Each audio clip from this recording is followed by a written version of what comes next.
केंद्रीय सामाजिक न्याय एवं अधिकारिता मंत्री वीरेंद्र खटीक शनिवार को एक दिवसीय दौरे पर जबलपुर पहुंचे, जहां उन्होंने राहुल गांधी पर जमकर निशाना साधा।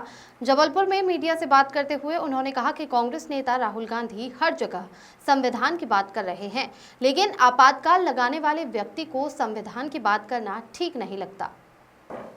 केंद्रीय मंत्री ने कहा कि बीजेपी ने हमेशा संविधान का सम्मान किया है, क्योंकि आस्था का प्रतीक है। झारखंड में राहुल गांधी के दौरे को लेकर पूछे गए सवाल पर केंद्रीय मंत्री ने चुटकी लेते हुए जवाब दिया। हमने हरियाणा में जलेबी खा ली है, अब झारखंड चुनाव में भी जलेबी खाएंगे।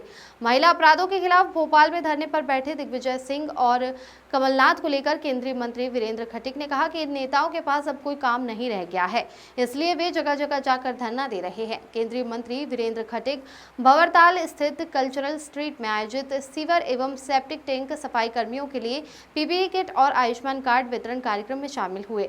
यहाँ उन्होंने कहा कि सफाई कर्मियों के लिए नमस्ते योजना शुरू की गई है, जिसके बाद उन्हें काम करने में बेहद आसानी हुई है। अब इस काम में जोखिम कम हो गया है। केंद्र सरकार के द्वारा और भी कई योजनाएं आरंभ की गई है, जिनका लाभ कर्मियों को मिलेगा।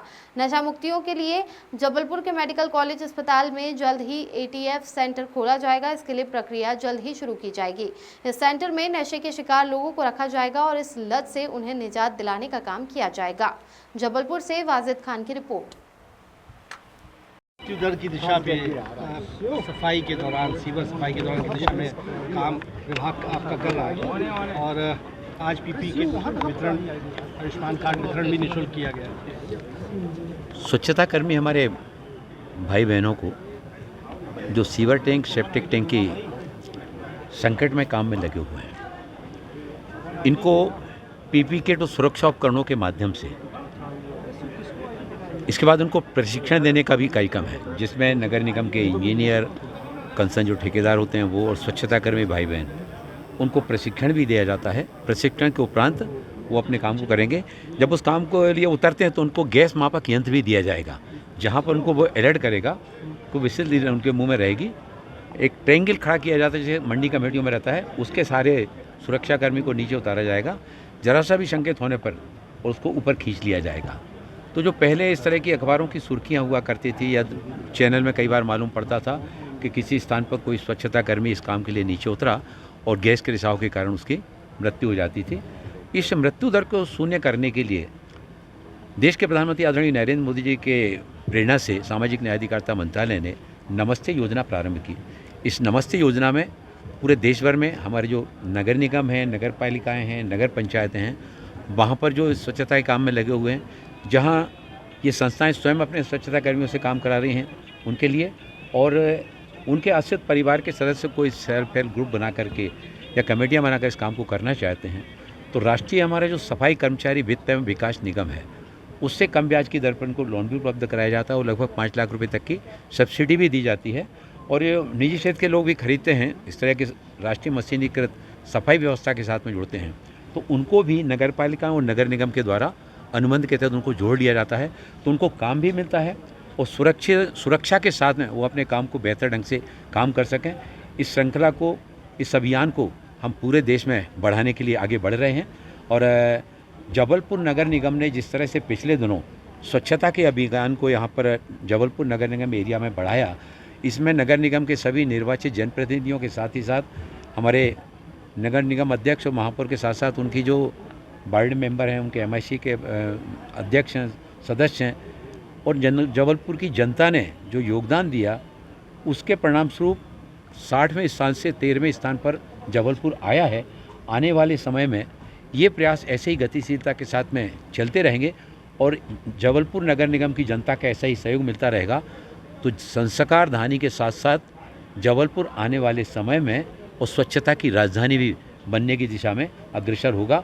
मेरा जबलपुर अनेकों बार आना होता रहता है, लेकिन आज इस कार्यक्रम के माध्यम से हमारे स्वच्छता कर्मी भाइयों बहनों के बीच में जुड़ने का, उनको सुरक्षा उपकरण प्रदान करने का, उनको आयुष्मान कार्ड दिलाने का, जिससे वो 5 लाख रुपए तक का इलाज करा सकें और अपने सफाई व्यवस्था के काम को सुरक्षित ढंग से कर सकें। इस कार्यक्रम में जबलपुर नगर निगम काफ़ी मुस्तैदी के साथ में काम कर रहा है। हमारे जबलपुर नगर निगम के हम अपने सभी निर्वाचित जनप्रतिनिधियों को उनको आभार धन्यवाद देते हुए जबलपुर नगर निगम क्षेत्र में रहने वाले सभी भाइयों बहनों से ये अनुरोध करना चाहते हैं कि स्वच्छता का अभियान जन जन का अभियान इसको बनाते हुए जबलपुर को रैंकिंग में हमको पहले स्थान पर ले जाने के लिए सभी का योगदान मिलेगा। सर, आज एक ऐलान भी आपने किया कि जबलपुर में एटीएफ केंद्र जो है आपके मंत्रालय की सहायता से बनेगा, एक केंद्र खोला जाएगा। आज कलेक्टर महोदय जी से मेरी और एसपी महोदय जी से चर्चा हुई तो देश के विभिन्न अंचलों में नशा मुक्ति जो हमारा नशा मुक्त भारत अभियान है, इस नशा मुक्त भारत अभियान के अंतर्गत जबलपुर में भी हमारा केंद्र का एटीएफ नहीं है।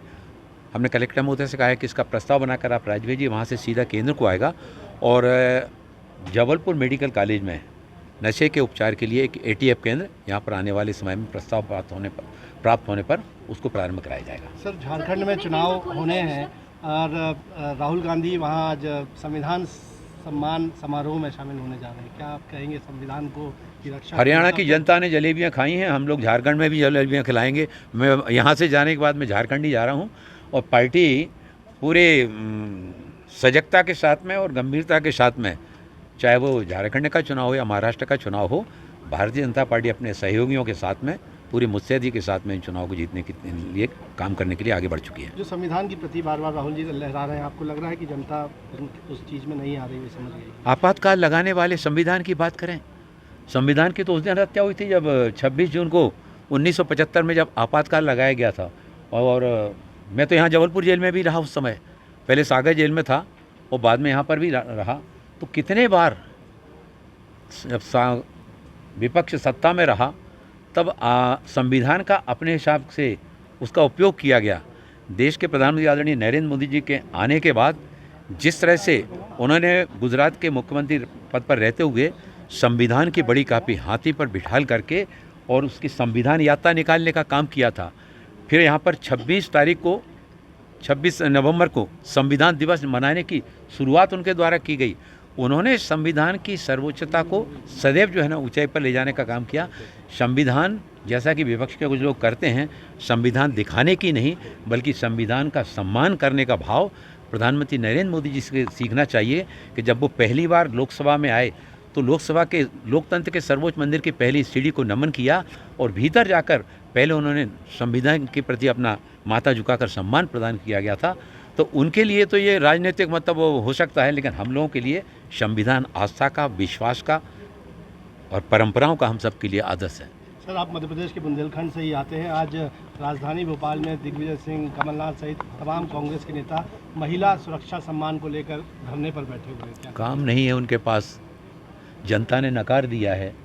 जब जनता के द्वारा नकार दिया गया तो अब तो बैठने का काम तो करेंगे ही।